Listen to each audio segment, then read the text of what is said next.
무조건 있다. 대신 손으로 옮겨서 적어서 가는 거 괜찮다.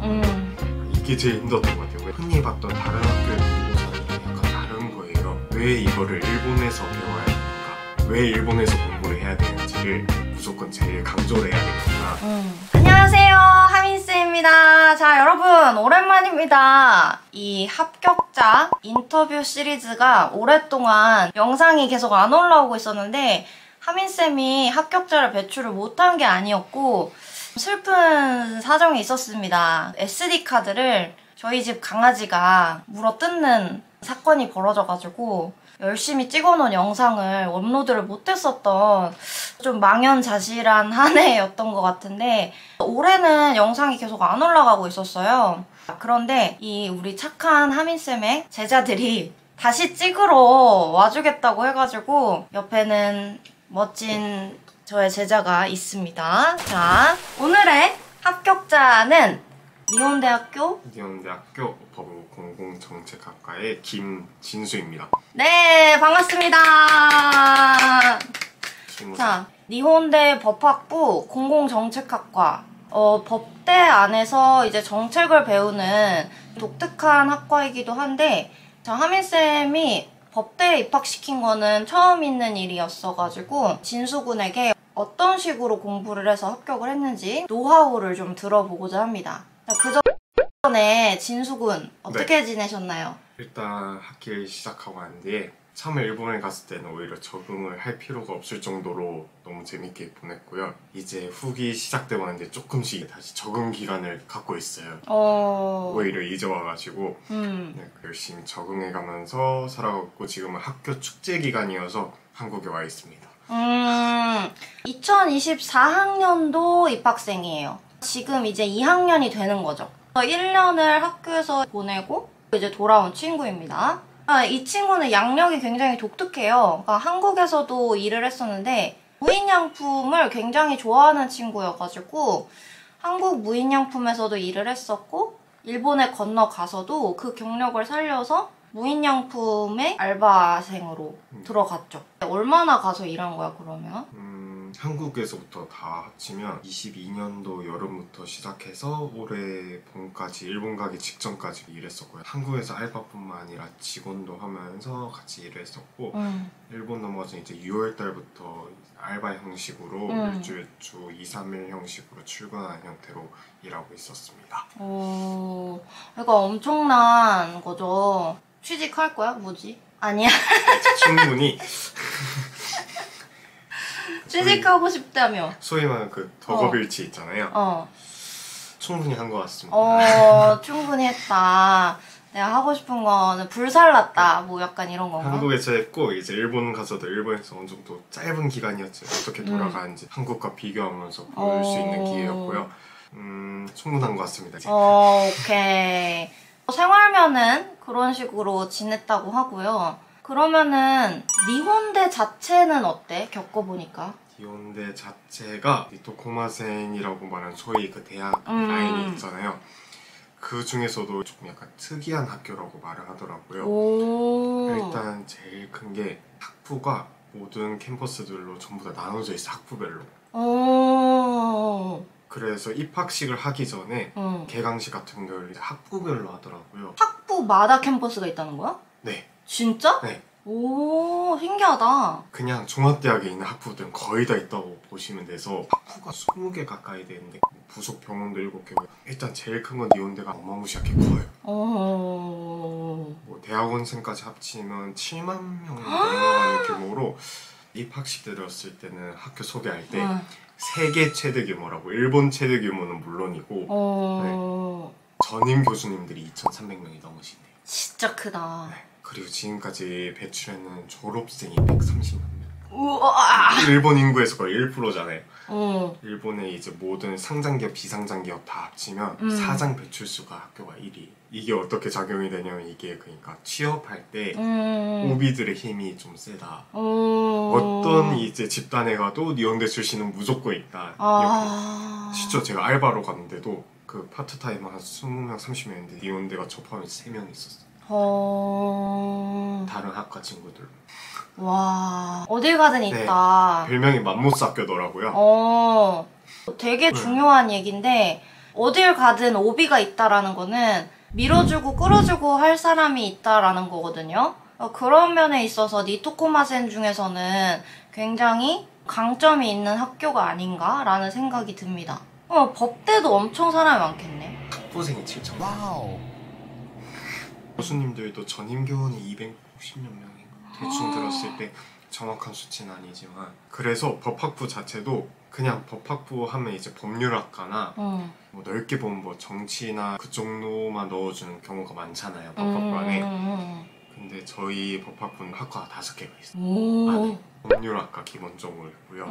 경영법학과 있고요. 정치경제 있고요. 신문학과가 있고요. 뭐 다른 학교의 법학부처럼 법률만 전문적으로 배우는 게 아니라 법과 관련된 걸 다 배울 수 있는 약간 종합학부 느낌? 약간 그래서 교수님분들도 스펙트럼이 넓게 계셔가지고 엄청 좋은 장점인 것 같아요. 야, 진짜 크구나. 진짜 큽니다. 내가 생각했던 것보다 훨씬 큰 것 같아. 그러면은 학교가 그렇게 크면 동아리도 되게 많겠다. 동아리도 예를 들어서 밴드나 댄스 동아리가 모든 학부 캠퍼스마다 한 개씩 있어요. 무슨 느낌인지 알겠다. 네. 물론 이것도 이제 학부 간에 이제 교류는 활발해서 제가 법학부 학생이지만 예를 들어서 경제학부나 물리학부에 있는 동아리에 들어갈 수 있고 그거는 좋다고 볼 수 있는 것 같아요. 다양한 사람들 만날 수 있으니까. 진수도 동아리를 벌써 5개 정도 하고 있지 않아? 물론 뭐 참석을 그렇게 많이 하진 않지만 그걸 최대한 많은 사람들 만나고 싶어가지고 최대한 다 들어왔습니다. 자, 중요한 거는 어떤 전형으로 들어갔는지 좀 입학을 어떻게 했는지에 대한 얘기를 이제 듣고 싶은데 진수가 들어간 전형이 어떤 전형이었지? 그냥 외국 사비 유학생 전형으로요. 이제 정기에 들어갔고요. 일반적으로 이제유 일본어 종합과목 점수랑 따로 영어는 보지 않았어요. 법학부 특성상 영어가 그다지 필요가 없는 학부이기 때문에 대신 뭐가 있었냐면 일본 현지에서 이제 도의를 해서 보는 소논문이 있었고요. 또 그날 이제 면접과 구두시문이 있었어요. 이걸로 이제유 점수 서류 전형을 넣어놓고 그 다음에 일본 현지에 가서 면접이랑 소논문 그리고 구두시문을 보고 합격 결과가 나온 전형이었습니다. 근데 이게 좀 신기한 게 한국에 있는 학생들은 진짜 조심해야 되는 게 법학부 기준이긴 한데 정기는 해외에서 출원이 가능한데요. 후기는 일본 내에 거주하는 학생들만 출원이 가능해요. 맞아요. 네. 그래서 후기 넣어야지 이러고 있으면 안 돼요. 절대 안 되고 전기로 완전히 지원을 해주셔야 되는 그런 전형입니다. 와, 근데 벌써 이게 작년 얘기잖아. 네. 진수랑은 공부를 한 1년? 1년 했었죠. 1년 정도 공부를 같이 했었던 것 같은데 이제유부터 해가지고 본고사를 정말 공을 많이 들였었던 기억이 나고 근데 가장 힘들었던 게 뭐였어? 가장 힘들었던 게 솔직히 이건 저도 아직도 이해가 안 되거든요. 왜 그때 그랬는지. 본고사가 있었잖아요. 소논문. 소논문을 과거문을 공개를 하고 있는데 보고 싶으면 직접 오라고 했어요. 학교에서. 맞아. 그 전에 이제 준비할 때 코로나 기간이 됐고 솔직히 도쿄가 생각보다 비용도 많이 들고요. 이제 가는데 시간도 많이 걸리잖아요. 근데 전 일을 하고 있었고 실제 본고사 보러 간 그때 문제 연락해서 받은 거예요. 그것도 이제 사진을 바로 직전 한 해 거는 이제 공개를 해주는데 그 전에 거는 사진도 못 찍게 하고 대신 손으로 옮겨서 적어서 가는 거 괜찮다는 것도 사실 이건 아직도 이해가 안 되거든요. 시험 이틀 전에 그것들 실제로 봤는데 흔히 봤던 다른 학교의 본고사들이 약간 다른 거예요. 그래서 너무 멘붕에 빠졌죠. 지문 자체도 길고 문제가 2문제인 거예요. 일반적인 소문문이 있고 위에 문제는 그런 형식이 나왔거든요. 이 본문을 읽고 짧게 요약을 해라. 맞아. 네. 와, 처음에 딱 보고 제가 생각한 건 그냥 자기의 생각을 이렇게 논리적으로 잘 구사하는 거라고 생각하고 이제 딱 갔었는데 막상 전혀 다른 이제 문제를 보니까 멘붕이 빠진 거예요. 그때 당시. 이게 제일 힘들었던 것 같아요. 왜냐하면 면접이나 이제 지우서나 이렇게 이재유 같은 경우는 전부 다 예상이 가능했고 예상대로 흘러가잖아요. 근데 전혀 예상치 못한 걸 혼자 일본에 갔는데 혼자 일본에서 맞닥뜨리니까 그 짧은 이틀이 모든 기간을 통틀어서 제일 힘들었던 것 같아요. 그 이틀이. 근데 난 아직도 기억이 나는 게 진수가 일본에서 카톡이 되게 다급하게 와가지고 아 선생님 막 이런 식으로 나오는데 이거 어떻게 할까요? 내가 봤을 때는 본인의 능력치로 충분히 할 수 있는 것 같고 그렇게 안 어려워 보이는데 이제 혼자 멘붕에 빠져있는? 그래가지고 일단 진정을 하고 써가지고 나한테 한번 보내봐라. 근데 써서 보냈는데 굉장히 잘 쓴 거예요. 그래서 잘했다. 이거대로 연습해가지고 하면 된다. 한 두세 편 정도를 기출문제를 하고 들어갔었던 것 같은 기억이 납니다. 니혼대 법학부 소논문 얘기를 좀 간단하게 하자면 면접이나 구두신문은 일반적인 다른 학교의 면접이랑 거의 비슷한 것 같은데 소논문은 이렇게 긴 지문을 하나 주고 그 지문에 대해서 요약을 하라 라고 말하고 그거에 대한 자신의 생각을 200자, 600자 이렇게 각각 쓰라고 했었던 것 같은데 그런 식으로 하는 문제가 나옵니다. 800인가? 800 정도인 것 같아요. 그렇기 때문에 평소에 글을 읽고 좀 그 글을 요약을 하고 자신의 생각을 좀 자신 있게 말을 할 수 있는 그리고 글로 쓸 수 있는 능력이 필요하고 당연히 글쓰기 스킬도 필요하고 근데 이제 진수는 기술 공부할 때부터 글을 좀 잘 쓰는 학생이었기 때문에 글쓰기에 대해서는 크게 걱정을 안 했는데 새로운 유형이 나오다 보니까 그것에 이제 당황을 했다라는 얘기인 것 같아요. 그래서 혹시라도 니혼대 법학부를 치고 싶은 학생이 있다면 이런 유형이 나오는구나 라고 캐치를 해두시면 좋은데 면접은 사실 무난했지. 면접은 네 무난했던 것 같습니다. 그러니까 약간 생각한 범위 내에서 나왔던 것 같아요. 네, 그다음에 우리는 또 면접도 면접인데 지망이유서에 진짜 공을 많이 들였잖아. 엄청 열심히 했지. 내가 아직도 진수의 지망이유서를 가지고 있는데 그거를 샘플로 많이 쓸 정도로 잘 썼는데 간단하게만 어떤 식의 지망이유였는지 좀 설명을 해줄 수 있을까? 일단 공공정책학과라는 학과 특성을 살려가지고 적어야 되는 게 제일 중요하다고 생각을 했었고요. 그리고 제가 중점을 뒀던 거는 왜 이거를 일본에서 배워야 되는가 그걸 적는 게 제일 중요했던 것 같아요. 왜냐면 맞아. 이제 다른 학부 같은 데들 보거나 주변에 이제 다른 유학생들 면접 때 들은 질문하면 이건 한국에서도 배울 수 있는 건데 왜 일본에서 하려고 하냐. 그러면 너는 학습을 위해서 온 게 아니라 일본이 좋아서 오고 싶다고 적어야 되는 게 아니냐. 직접 면접에서 직접 여기 이야기하신 교수님들이 있다고 하더라고요. 그래서 이런 걸 듣고 저는 그냥 왜 일본에서 공부를 해야 되는지를 무조건 제일 강조를 해야 되겠구나. 저는 이제 공공정책학과다 보니까 전공이 한국과 일본의 바로 앞에 대면하고 있는 사회 문제에 대해서 한 개를 딱 꼬집어가지고 그거에 대해서 적었어요. 그리고 제가 또 지방 출신이어가지고 한국에서도 경상도의 작은 군에서 계속 살았었거든요. 한국에서 제일 큰 문제 뭐냐면 그 저출산 문제랑 이제 지방소멸 여기에 대해서 중점적으로 적어야 되겠다고 생각이 들었어요.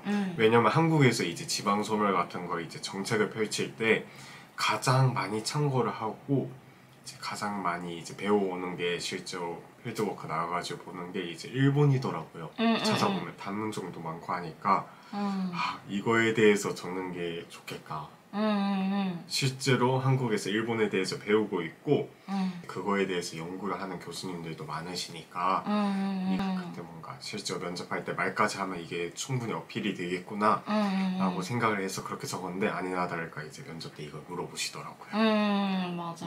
고향은 어느 정도의 도시고 어떤 위기를 맞이하고 있냐 이런 식으로 여쭤보셔가지고 그냥 있는 그대로 말하니까 이러면 확실히 한국과 일본은 닮은 점이 많지 하면서 공감도 해주시고 해가지고 분위기가 좋게 잘 흘러갔던 것 같아요. 저출산 고령화로 인해서 이제 지방 소멸 문제를 좀 연구를 하고 싶다라는 테마였던 것 같고 이제 한국이 평소에 일본의 선진적인 사례 같은 것들을 많이 벤치마킹을 하고 있으니까 일본에 유학을 해서 배우고 싶다라는 일본이어야 하는 동기가 있죠. 그래가지고 일본의 사례들을 어떤 식으로 보고 배워서 따라 했는지 같은 예시들 같은 것도 굉장히 많이 찾았어요, 그때. 되게 많이 찾아가지고 지망이유서 쓰는 데 있어서 시행착오를 엄청 많이 겪으면서 썼었던 것 같은데 대단한 친구입니다. 정말 열심히 했어요. 꼭 하고 싶은 게 있는데 자료를 찾았다고 하셨잖아요. 근데 제가 자료를 찾을 때 간과했던 게 있어요. 기사를 한국 기사 위주로 찾아봤어요. 한국에서 일본에 대해서 소개한 거. 교수님이 저한테 그렇게 물어보시더라고요. 갑자기 일본 기사 읽을 줄 아냐? 그래서 읽을 줄 안다니까 그러면 너가 금방 말했던 사례들을 일본 기사로 다시 찾아보면 생각 외로 좋은 점만 있지가 않다. 제가 어떤 도서관에 대해서 이야기를 했었거든요. 이 도서관에서 뭐 쓸데없는 책들을 이제 도서관을 운영하는 서점의 본사에서 보내가지고 필요 없는 재고들을 보내다든지 여러 사회적인 문제들이 발생하는 그 측면도 있다. 밝은 모습만 있는 게 아니다. 교수님이 일본 기사를 한번 읽어보는 게 좋을 것 같다. 그래서 제가 일본 기사도 좋아하고 이거에 대해서 뭐 여러 가지 찾아보려고 했지만 좋은 거 위주로 찾아봤던 걸 제가 인정을 했어요, 교수님께. 다행히 교수님이 웃으시면서 그럼 뭐 이제부터 열심히 하면 되겠지. 열심히 해봐라 했었을 때 기회를 주시나? 네, 막 이렇게 약간 그런 생각이 들었던 것 같아요. 그래서 진짜 조심해야 되는 게 일본 기사도 같이 찾아봐야 되는 게 중요할 것 같아요. 제가 막 굉장히 많은 지망 요소를 지금까지 봐왔고 그리고 타 학원 같은 데서 써가지고 온 지망 요소 같은 것도 많이 보고 그러는데 서치를 많이 안 해요. 하민쌤이 중시를 하는 거는 정말 제대로 서치를 해라. 대학이 아니라 정말 대학원 입학하는 수준으로 서치를 해서 논문부터 신문 기사 그런 것들을 봐라 라고 얘기를 하는데 그거를 철저하게 진수가 했었던 것 같고 이제 그러다 보니까 아무래도 한국 기사 위주로 이제 써버렸는데 일본 기사도 좀 보면은 그거에 좀 다른 측면을 볼 수 있다라는 얘기를 교수님이 해주셨는데 교수님의 그런 반응을 이끌어낸 것만으로도 엄청난 거라고 생각을 해. 그러니까 거기까지 사실 면접에서 못 가거든. 근데 쌤이 사실 그거 보내주셨거든요. 그때 일본 기사들도 보라고. 근데 제가 실제로 거기 다녀오기도 했고 한국에서 호사례로 소개된 게 한두 개가 아니었어요. 당연히 이건 이 정도의 많은 소개가 됐으면 당연히 괜찮겠구나 하고 선생님 보내주셨던 걸 안 봤었거든요. 근데 막 카톡 여러 개 보내주셨었는데 그래서 그냥 선생님 말씀하신 대로 할 걸 순간 엄청난 후회가 됐어요. 그래서 그냥 하민쌤이 뭐라고 하는 건 다 보는 게 좋을 것 같습니다. 어쨌든 지망유서도 잘했고 이재유도 무난하게 잘 마쳤고 그리고 면접 그리고 본고사까지 정말 최선을 다해서 난 여기 아니면 없다 라는 마음으로 진수가 했었던 것 같은데 혹시 지금부터 이제 입시를 시작하는 친구들 혹은 입시를 하고 있는 친구들한테 진수가 꼭 해주고 싶은 조언 같은 게 있을까? 목표는 무조건 제일 위로. 생각나는 썰이 있는데 자꾸 하향을 하려고 하는 거예요. 저 어디 아오모리까지 갔다 왔죠. 혼자서 일본 전국 일주를 하고 수업 올 때마다 이 소리 하는 거예요. 저 어디 갈까요? 저 어디 갈까요? 저 어디 지원할까요? 그럴 때마다 제발 진수야 진짜 막 진정을 해라 제발 왜 그러냐 좀 마음을 굳건하게 먹어라 너는 무조건 일단은 니혼 간다. 오키나와랑 홋카이도까지 갔다 왔잖아요. 혼슈는 이미 넘어갔어요. 아오모리를 기점으로. 이놈입니다. 이놈이에요. 이놈이 SD 카드를. 어쨌든 뭐 잘 결과적으로 잘 됐으니까 너무 좋고 뭐 앞으로도 잘 지낼 거라. 그러니까 뭔가 뭐라고 해야 되지? 걱정이 안 되는 친구라고 해야 되나 이 친구는? 그게 어디 가서도 되게 잘 살아남고 되게 잘 할 친구여가지고 계속해서 파이팅 해줬으면 하는 바람입니다. 마지막으로 구독자 여러분들께 인사 한마디 해주세요. 파이팅 하십시오. 너무 웃기다. 안녕.